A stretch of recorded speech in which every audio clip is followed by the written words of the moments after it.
La curva di crescita del granchio è pazzesca. Siamo in una fase di forte crescita di questa curva di accrescimento del granchio.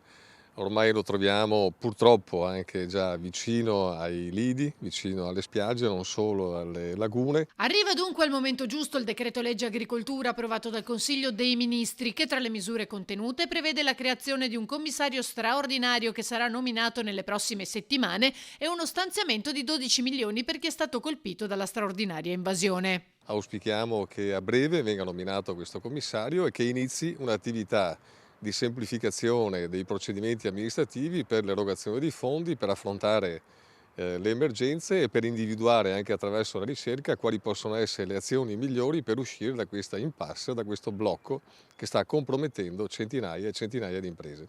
Intanto sono stati stanziati fondi strutturali europei dedicati al settore marittimo. Abbiamo incrementato le risorse sia del FEAMPA, cioè i fondi strutturali europei destinati alla pesca e all'acquacoltura, sia in particolar modo ai nostri GALGAC che da 6 milioni passano ad 8 milioni. Il Veneto impegna tutte le risorse che gli derivano dall'Europa, le impegna bene direttamente nei confronti degli operatori e dei territori interessati e addirittura abbiamo utilizzato risorse non spese da altre regioni e questo ci ha portato ad avere nella scorsa programmazione ben 13 milioni in più rispetto alla nostra dotazione. Questo significa impegnare efficientemente ed in modo efficace le risorse disponibili, che sono sempre soldi degli italiani, ricordiamo. Le risorse verranno assegnate attraverso bandi che saranno pubblicati entro l'estate e sono finalizzati a supportare il rilancio del sistema ittico regionale colpito negli ultimi anni da una contrazione e rimetterlo al centro dell'economia locale. I destinatari sono Amministrazioni pubbliche e quindi si può agire sui porti, sui mercati ittici, eccetera, dei comuni che naturalmente sono soci delle associazioni